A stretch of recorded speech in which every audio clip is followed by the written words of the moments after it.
Hello friends, piece ಕಿಚನ್ಗೆ ತಮಗೆಲ್ಲರಿಗೂ ಸ್ವಾಗತ. ಇವತ್ತಿನ ರೆಸಿಪಿ ದಾವಣಗೆರೆಯ ಸ್ಪೆಷಲ್ ನರ್ಗೀಸ್ ಮಂಡಕ್ಕಿ ಅಥವಾ ಚುರ್ಮರಿ. ನಾವು ಉತ್ತರ ಕರ್ನಾಟಕದ ಕಡೆ ಚುರ್ಮರಿ ಅಂತ ಕರಿತೀವಿ, ಅವರೆಲ್ಲ ಮಂಡಕ್ಕಿ ಅಂತ ಕರೀತಾರೆ. ಸೊ ಇದು ಏನು ಸ್ಪೆಷಲ್, ಯಾಕೆ ಸ್ಪೆಷಲ್, ಏನಿದ್ರ ಸ್ಪೆಷಾಲಿಟಿ ಅಂಥೇಳಿ ನೋಡೋಣ ಬರ್ರಿ. ಸೊ ಈ ರೆಸಿಪಿ ಹೆಂಗೆ ಮಾಡೋದು ಅಂಥೇಳಿ ನೋಡೋಣಂತೆ. ಇಲ್ಲೇ ಈ ಚುರ್ಮರಿ ಮಾಡೋಕ್ಕೆ ಮೊದಲು ಖಾರ ಮೆಣಸಿನ್ಕಾಯಿ ಬೇಕಿದೆ. ಸಪ್ಪೆ ಮೆಣಸಿನ್ಕಾಯಿ ತೊಗೋಬಾರ್ದು, ಮೆಣಸಿನ್ಕಾಯಿ ಸ್ವಲ್ಪ ಖಾರ ಇರಬೇಕು. ಅಂಥ ಮೆಣಸಿನ್ಕಾಯಿನ ಈ ಚುರ್ಮರಿ ಮಾಡೋಕ್ಕೆ ತೊಗೋಬೇಕು. ಮತ್ತು ಜವಾರಿ ಬೆಳ್ಳುಳ್ಳಿ ತೊಗೋಬೇಕು. ಬೆಳ್ಳುಳ್ಳಿ ಕ್ವಾಂಟಿಟಿನೂ ಸ್ವಲ್ಪ ಜಾಸ್ತಿ ಇರಬೇಕು. ನಾನು ಒಂದು ಸ್ವಲ್ಪ ಚಾಪರ್ನಾಗ ಚಾಪ್ ಮಾಡ್ಕೊಂಡು ತೊಗೊಂಡೇನೆ ಬೆಳ್ಳುಳ್ಳಿನ. ಆಮೇಲೆ ಕರಿಬೇವು, ಜಾಸ್ತಿ ಕರಿಬೇವು ಬೇಕು. ಮತ್ತು ಪುಟಾಣಿ ಹಿಟ್ಟು ಅಥವಾ ಹುರುಗಡ್ಲೆ ಹಿಟ್ಟು ಅಂತೆಲ್ಲ ಅದು ಬೇಕಿದ್ದಕ್ಕೆ. ಆಮೇಲೆ ಒಂದು 2-3 ಸೇರಷ್ಟೇ ನಾನಿಲ್ಲಿ ಚುರ್ಮರಿ ತೊಗೊಂಡೇನಿ. ಮೊದಲು ಒಂದು ಪಾತ್ರೆಗೆ 2-3 ಟೇಬಲ್ ಸ್ಪೂನಷ್ಟು ಎಣ್ಣೆ ಹಾಕ್ಕೊಂಡೇನೆ. ಈ ಚುರ್ಮರಿಗೆ ಸ್ವಲ್ಪ ಎಣ್ಣೆ ಜಾಸ್ತಿನೇ ಬೇಕು. ಆಮೇಲೆ ಎಣ್ಣೆ ಕಾದ್ಮೇಲೆ ಮೊದಲು ಇದಕ್ಕೆ ನಾನು ಕರಿಬೇವನ್ನ ಹಾಕಿ ಕರೆದು ತಗೋತೇನೆ. ಮೊದಲು ಕರಿಬೇವು ಯಾಕೆ ಕರೆದು ತಗೋತೀನಿ ಅಂಥೇಳಿ ನಿಮ್ಗೆ ಆಮೇಲೆ ಹೇಳ್ತೀನಿ. ನಾನು ಸ್ವಲ್ಪ ಕರಿಬೇವು ಚಲೋ ತಂಗೆ ಕ್ರಿಸ್ಪಿ ಆಗೋ ಮಟ್ಟ ಈ ರೀತಿ ಫ್ರೈ ಮಾಡಿ ತೆಗೆದಿಟ್ಕೋತೇನೆ.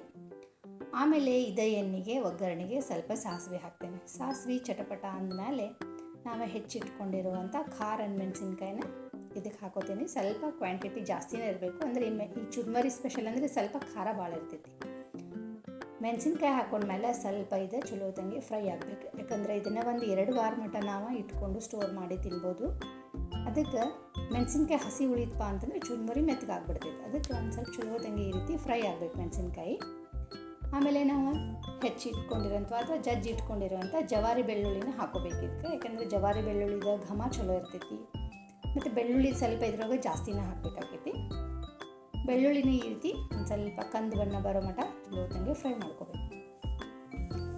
ಆಮೇಲೆ ಇದಕ್ಕೆ ಗ್ಯಾಸ್ ಆಫ್ ಮಾಡಿ ಅರಿಶಿನ ಪುಡಿ ಹಾಕ್ಕೋಬೇಕು. ಇದಕ್ಕೆ ಸ್ವಲ್ಪ ಅರಿಶಿನ ಪುಡಿನೂ 1-2 ಟೀ ಸ್ಪೂನಷ್ಟು ಅರಿಶಿನ ಪುಡಿ ಹಾಕ್ಕೊಂಡೇನೆ. ಈ ಚುರ್ಮರಿಗೆ ಸ್ವಲ್ಪ ಅರಿಶಿನ ಪುಡಿ ಜಾಸ್ತಿನ ಹಾಕೋತಾರೆ. ಅರಿಶಿನ ಪುಡಿ ಸ್ಟವ್ ಆಫ್ ಮಾಡಿದ ಮೇಲೆ ಹಾಕಬೇಕು. ಹಾಕಿ ಒಂದು ಸ್ವಲ್ಪ ಚಲೋ ತಂಗೆ ಮಿಕ್ಸ್ ಮಾಡಬೇಕು. ನೋಡಿರಿ, ಅರಿಶಿನ ಪುಡಿ ಹಾಕಿದ ಮೇಲೆ ಈ ರೀತಿ ಕಲರ್ ಬರಬೇಕದು. ಅದಕ್ಕೆ ಸ್ವಲ್ಪ ಜಾಸ್ತಿ ಹಾಕೋಬೇಕು ಅರಿಶಿನ ಪುಡಿ.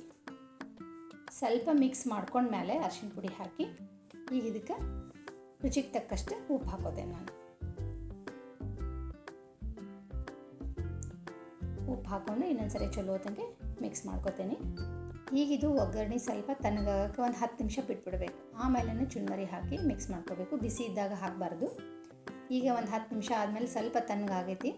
ಈಗ ಚುರ್ಮರಿನ ನಾವು ಒಮ್ಮೆ ಹಾಕ್ಕೊಳ್ಳೋಂಗಿಲ್ಲ. ಯಾಕಂದ್ರೆ ಒಗ್ಗರಣೆ ಒಂದೊಂದ್ಸರಿ ಕಡಿಮೆ ಆತಂದ್ರೆ ಚುರ್ಮರಿ ಟೇಸ್ಟ್ ಆಗೋಂಗಿಲ್ಲ, ಇಲ್ಲ ಬಿಳಿ ಆಗಿಬಿಡ್ತಾವೆ. ಅದಕ್ಕೆ ಸ್ವಲ್ಪ ನೋಡಿಕೊಂಡು ಒಗ್ಗರಣೆ ನೋಡಿಕೊಂಡು ಮಿಕ್ಸ್ ಮಾಡ್ಕೊತ ಚುರ್ಮರಿ ಹಾಕೋಬೇಕು. ನಾನು ಒಂದು ಸ್ವಲ್ಪ ಹಾಕ್ಕೊಂಡೇನೀಗ ಈ ರೀತಿ ಚಲೋ ತಂಗೆ ಮಿಕ್ಸ್ ಮಾಡ್ಕೋಬೇಕು. ಹಾಕೊಂಡ್ಮೇಲೆ ಚುರ್ಮರಿ ಆಮೇಲೆ ಇನ್ನೊಂದು ಸ್ವಲ್ಪ ಹಿಡಿಸ್ತೈತಪ್ಪ ಅಂತ ಅನಿಸಿದ್ರೆ ಉಳಿದಿದ್ದ ಚುರ್ಮರಿನೂ ಹಾಕೋಬೇಕು. ನಾನು ಉಳಿದಿದ್ದನ್ನು ಚುರ್ಮರಿ ಹಾಕೋತೇನೆ. ಇದಕ್ಕೆ ಹಾಕ್ಕೊಂಡು ಇನ್ನೊಂದು ಚಲೋ ತಂಗೆ ಮಿಕ್ಸ್ ಮಾಡ್ಕೋಬೇಕು.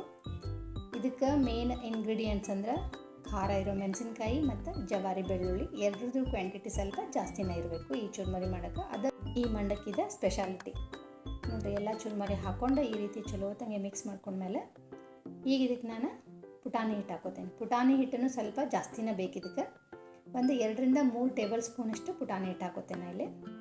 ಅಕಸ್ಮಾತ್ ಚುರ್ಮರಿಗೆ ಏನಾರ ಎಣ್ಣೆ ಜಾಸ್ತಿ ಆಗಿತ್ತು ಒಗ್ಗರಣೆಗೆ ಅಂತಂದ್ರೆ ಈ ಪುಟಾಣಿ ಹಿಟ್ಟು ಹಾಕೋದ್ರಿಂದ ಅದು ಸ್ವಲ್ಪ ಎಣ್ಣೆ ಹಿರ್ಕೋತೈತಿ. ಚುರ್ಮರಿ ಸ್ವಲ್ಪ ಡ್ರೈ ಆಗ್ತಾವೆ. ಅದಕ್ಕೆ ಈ ಪುಟಾಣಿ ಹಿಟ್ಟು ಈ ಚುರ್ಮರಿ ಒಳಗೆ ಯೂಸ್ ಮಾಡ್ತಾರೆ. ಅದಕ್ಕೆ ಪುಟಾಣಿ ಹಿಟ್ಟು ಹಾಕೊಂಡ್ಮೇಲೆ ಚಲೋ ತಂಗಿನೊಂದ್ಸರಿ ಇದನ್ನು ಈ ರೀತಿ ಮಿಕ್ಸ್ ಮಾಡ್ಕೋಬೇಕು.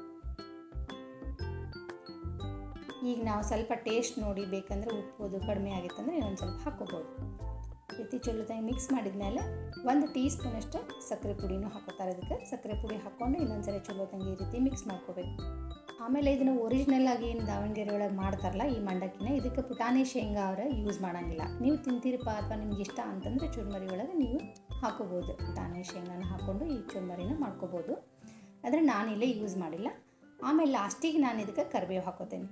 ಈಗ ನಾನು ಕರಿಬೇವು ಲಾಸ್ಟಿಗೆ ಯಾಕೆ ಹಾಕಿದೆ ಅಂತಂದರೆ ನಾವು ಬೆಳ್ಳುಳ್ಳಿ ಮತ್ತು ಮೆಣಸಿನ್ಕಾಯಿನ ಎಣ್ಣೆ ಒಳಗೆ ಭಾಳ ತನಕ ಫ್ರೈ ಮಾಡ್ತೇವೆ. ಆದರೆ ಕರಿಬೇವು ಫಸ್ಟ್ ಹಾಕಿಬಿಟ್ಟಿವಿ ಅಂತಂದ್ರೆ ಕರಿಬೇವೆಲ್ಲ ಹೊತ್ತು ಹೋಗ್ಬಿಡ್ತೈತಿ. ಅದಕ್ಕೆ ಕರಿಬೇವನ್ನ ಮೊದಲು ಫ್ರೈ ಮಾಡಿ ತಕ್ಕೊಂಡು ಆಮೇಲೆ ಲಾಸ್ಟಿಗೆ ಮಿಕ್ಸ್ ಮಾಡ್ಕೋದ್ರಿಂದ ತಿನ್ನುವಾಗ ಕರಿಬೇವಿನ ಟೇಸ್ಟೂ ಮಸ್ತಾಗಿರ್ತೈತಿ ಮತ್ತು ಕರಿಬೇವು ಹೊತ್ತಂಗೇನೂ ಇಲ್ಲ. ಅದರ ಸಲುವಾಗಿ ನಾನು ಮೊದಲು ಫ್ರೈ ಮಾಡಿ ತೆಗೆದಿಟ್ಕೊಂಡಿದ್ದೆ.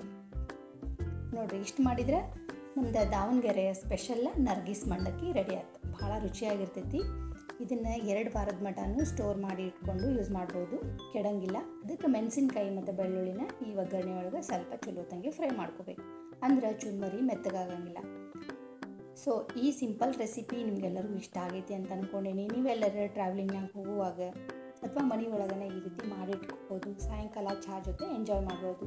ಖಾರ ನರ್ಗೀಸ್ ಮಂಡಕ್ಕಿ ಭಾಳ ರುಚಿಯಾಗಿರ್ತೈತಿ ತಿನ್ನೋಕೆ.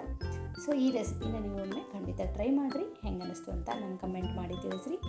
ಹಾಗೆ ಈ ವಿಡಿಯೋ ಇಷ್ಟ ಆಗಿದ್ದರೆ ಲೈಕ್ ಮಾಡಿರಿ, ಈ ವಿಡಿಯೋನ ಆದಷ್ಟು ಶೇರ್ ಮಾಡಿರಿ.